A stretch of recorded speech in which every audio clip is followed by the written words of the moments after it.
Marcel, kasi inaano lang kasi dyan sa mga politikang tao. Yan lang naman ang pinag-ano ng Marcel. Yan lang. Nagulo na nila. Kaya may kirgila, ayaw ko. Ang Marcel, ito naman. Politika lang naman yan eh. Nagburat ng kanto, ayan dyan sila. Sila bata. Malungga. Butike, ano, buhaya. Alas, nandun. Yan lang. Ano po yung naranasan niyo ng mga May curfew, may tip, may oras ang labas, alas 4 hanggang alas 5 lang. Tapos pag lumabas ka ng alanganin, dadaputin ka ng mga pulis. Mahigpit masyado. Yun ang ano doon, yun ang batas ng martial law. Lahat ng pagkakamali mo na hindi pa ano ng martial law ng curfew, dadaputin kayo ng pulis, dadalhin kayo sa krami, paglilinisin kayo ng mga damo doon paglilinisin kayo. ano naman po yung panahon may martial? Masyadong nakakatakot kasi masyadong mahigpit ang militar. Kaunting pagkakamali mo, parurusahan ka. Yun kaya nga sinabing batas militar. Yun ang pinaka under kasi ng ano yun ng militar ang martial law. Lahat ng batas nila sila ang nasusunod. Sa tingin niyo po ba nakabuti po yung martial? Hindi. Kasi walang laya. Wala tayong freedom. Kaya medyo yung mga inabutan noon, medyo ano, yung iba may phobia ba? Yun ang ano doon, yun ang batas. Kaya nga tinawag ng martial yun, dahil batas militar ang nasusunod. Hindi yung taong bayan. Walang freedom ang ano noon, ang mamamayan. Pero ang nakabuti naman kasi may disiplina. Kaya ang disiplina masyadong mali. Mali ang pagkakaano ng disiplina. Minsan pag lumalaban, pinapatay nila. Kaya hindi maganda. Nakaramdam po ba kayo ng takot nung namatay si Ninoy Aquino? Hindi. Naging pasaya kami. Kasi naging freedom ang lahat. Yung tao nakaalpas. Nakaalpas na sa martial law. Naging natauhan yung tao para lumaban. Kung hindi mamamatay si Ninoy, walang lalaban. Kasi kung sininoy lang naman ang pag-asa ng ano na para lumaban, umalsa yung tao. Kaya nung mamatay yun, lahat ng tao na umalsa, lumaban ngayon kay Marcos. Kaya naging ano tayo ngayon, naging freedom tayo ngayon.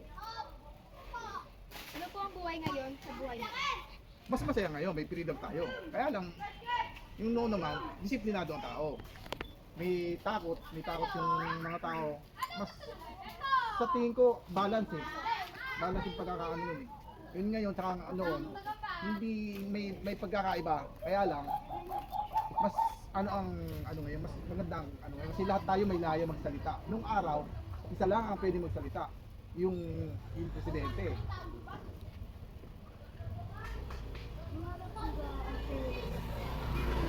Oo. Kasi under ng ano yun ng militar. Kaya kaunting pagkakamali. Kaya nga takot ang tao eh. Yung kasi yung may curfew yun alas 4 hanggang alas 5. Walang mula nung pagdating ng alas 4 lalabas. Pero pagdating ng ang ano talagang kontrolado ng militar. Lahat. Ang tao pagdating ng ano lahat ano. Marami po ba mawalan ng programa? Ano lahat? Wala. Kasi ang TV noon kontrolado ng militar, kontrolado ni Marcos lahat. Lahat under ng ano 'yan, ng presidente. Hindi pwedeng hindi ano 'yun, pag nagsalita ka dadaputin ka. Pagsalita ka kontra sa gobyerno, maya-maya may militar na dadaputin ka, dadalhin ka sa krami, pahirapan ka. Yan no choice. Tama po ba na inaaresto yung mga inosente?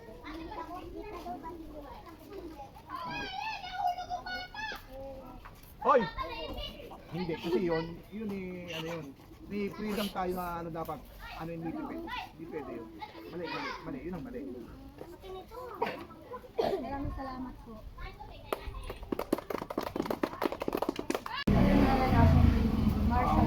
Nung panahon ng martial law kasi,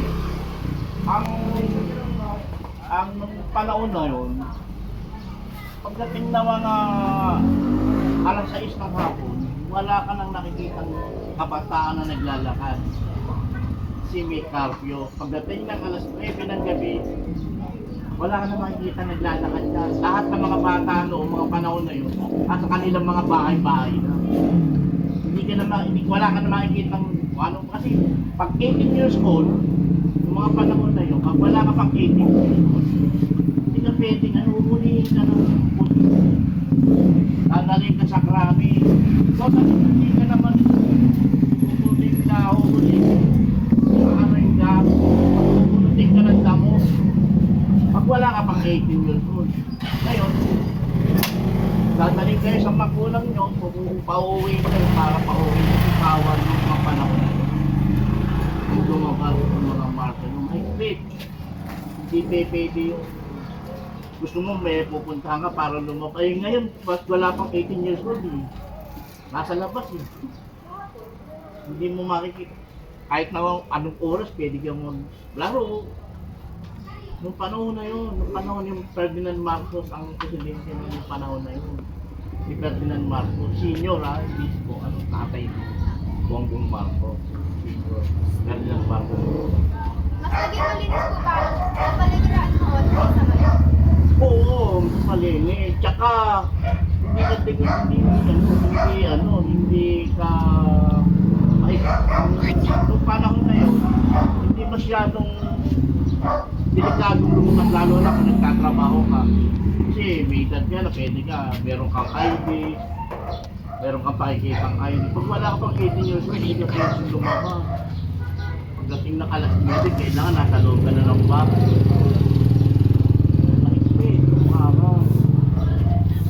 Tingin niyo po ba nakabuti yung martial law sa mga tao? Oo, totoo, nakakabuti. Kasi ngayon, iba ang sistema ngayon natin. Iba ang sistema ngayon natin. Kahit makikita mo sa gabi, meron pa rin makikita naglalakad ng mga bata. Ang mga naglalakad ng araw, yung mga may nagtatrabaho. Saka hindi sila nagtatakot dahil meron silang mga ID, kasi nakikita silang ID. Tama po ba na dinadampot nila yung mga innocent? Ay, hindi. Kasi pagka ganun may meron kasi mga innocenteng tao na wala silang mapakitang ID, kaya kinukuha sila. Conforme sa mga kumukuha ng mga taong inosente. Conforme.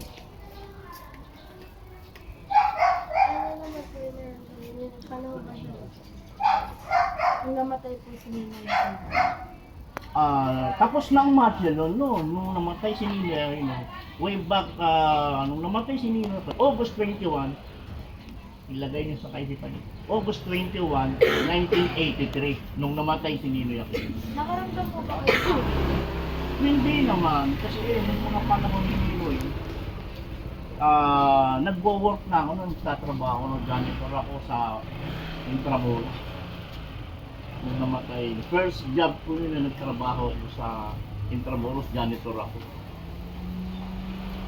Kaya alam ko yung kasi kanyang Nino Aquino nung pinatay. August 21, 1983. Bumaba po ba ang kriminalidad noon? Oo, nung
naranasan niyo ng martial law?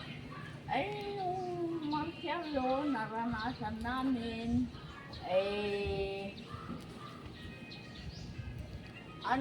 sabi nila sa akin noon, hindi, ka nang lumabas.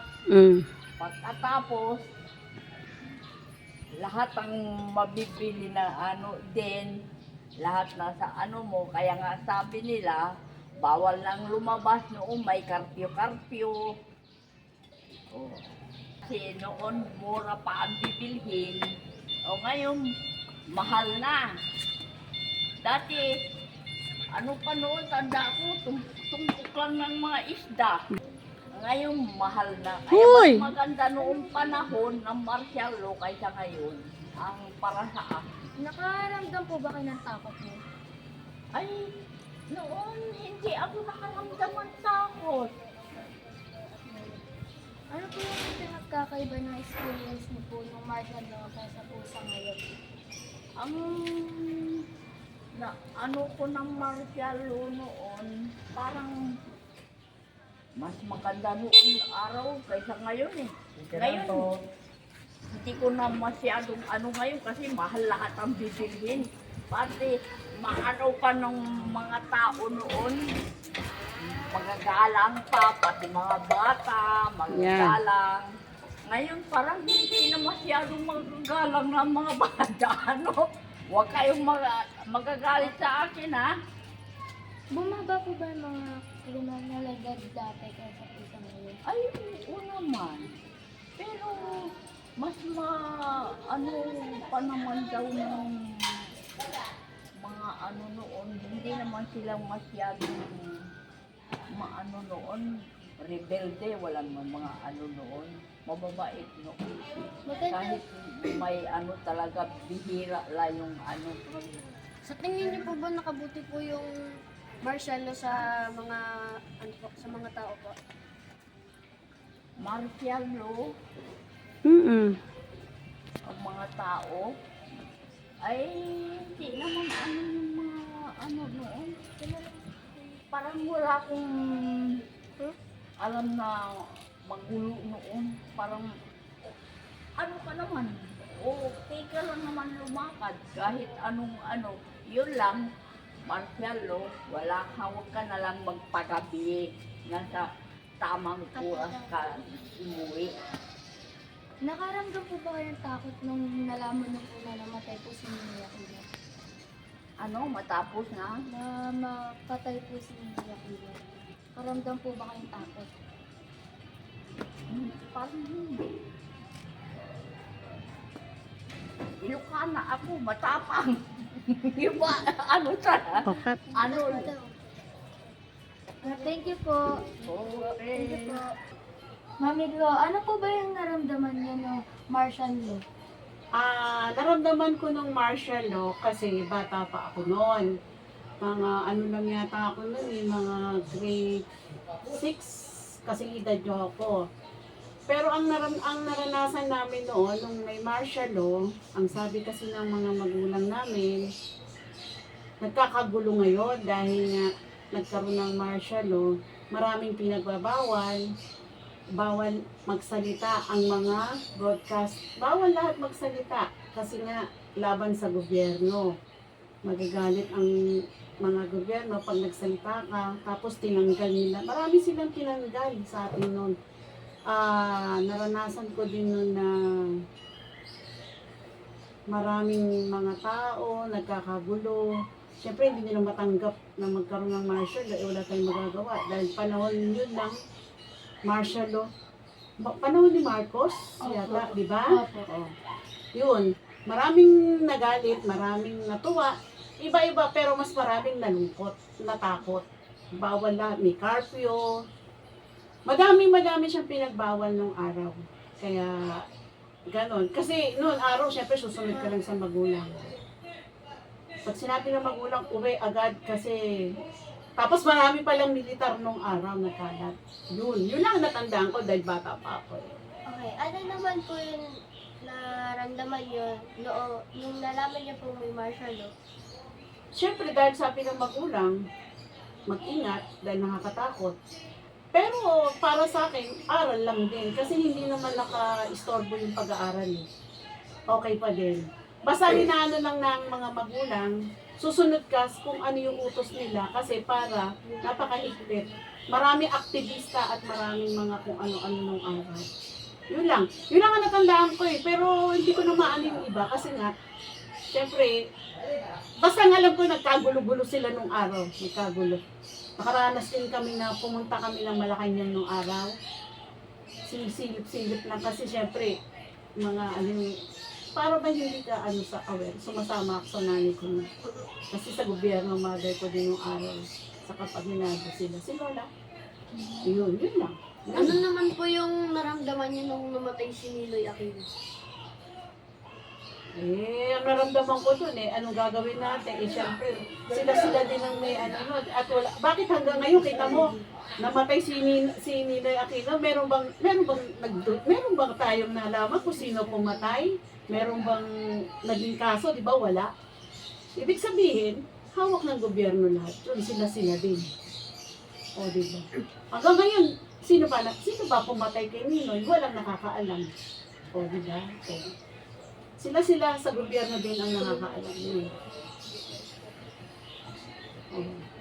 Ito experience ko lang ha. Ewan ko sa iba. Dahil yung iba experience nila sa experience namin nung araw. Kuminhawa po ba yung araw niyo kahit papano? Medyo, syempre, mabigat kasi ang dami natakot eh. Medyo alanganin yung mga tao. Takot lumabas. Natatakot tayo, syempre. Nagkakagulo. Marami kayang militar nung araw nagkalat. Pero para sa akin, parang normal kasi ano rin ang inaano lang naman nila silang kapwa-gobyerno ang nag-ano eh. Pero kung ginhawa, mahirap din kasi syempre pinoprotektahan mo yung pamilya, pinoprotektahan ng mga magulang yung mga bawal lahat eh. Nakakatakot kumilos. Tanong, dali, para alam ko kung ano pa.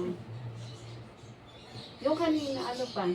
Kahit nung may martial law po, may kalayaan pa rin po ba kayo? Meron! Meron naman kalayaan nung araw. Hindi naman porket sinabing martial law, wala ka ng kalayaan. Meron. Malaya ka pa din. Basta huwag ka lang magsasalita ng against the government kasi bawal. Totoo po ba yung kapag nagsalita ka raw po, makukulong? Yes. Pag laban sa gobyerno. Kaya nga nun ang mga sarado bibig. Kasi nga bawal ka magsalita ng laban sa gobyerno. Yun. Makukulong ka pag nagsabi ka ng di maganda. Kaya nga yun ang takot ng mga tao nun. Kaya nga sarado yung bibig. Ano po yung mga pinagbabawalan niyo? Nung araw, Opo. Martial law po.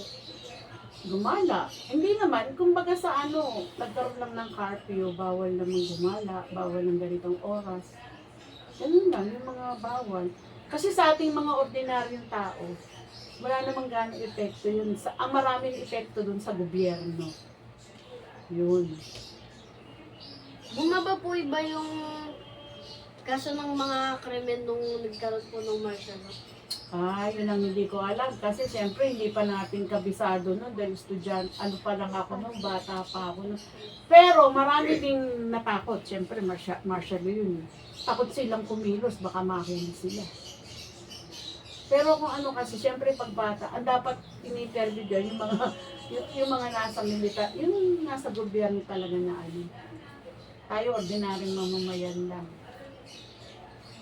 Ano po yung pinagkaiba ng araw po noon kesa dito po? Ngayong araw po. Noon mahigpit. Nung martial law, mahigpit. Ngayon, okay naman, maluwag. Maluwag tayong kumilos. Hindi katulad nung martial law, bawat kilos natin, may yun. May mga bagay na dapat kang iwasan at bawal magsalita laban sa gobyerno. Pero ngayon, open. Maluwag nga tayo niyo. Pwede ka nga magmura. Pwede. Kita mo nga si Sarah, nagbumura na kami yung mura presidente natin. O, di ba? Kaya pwede ngayon. Keso nung araw. Nung araw, bawal. Yun ang kaibahan nun. At ngayon. Ngayon, malaya kang magsalita. Lahat ng gusto mo, pwede mong sabihin. Nung araw, bawal yun. Sa tingin niyo po ba maulit po yung martial law kasi po, Marcos po ulit yung namamahala sa atin? Sa palagay ko naman, hindi naman. Dahil hindi na po pwede yun. Dahil marami na magagalit. Yan nga ngayon na yung ibalik ang martial law eh. Kasi nung nagkaroon kasi ng martial law, walang eleksyon. 20 years na mayagpag si Lolo Perdi. Biro mo, 20 plus siya o 20 kasi nga walang eleksyon, walang ng presidente. Oh. Ngayon, hindi na may babalik yun. Kailangan meron ng eleksyon. Hindi na babalik yun yung martial law.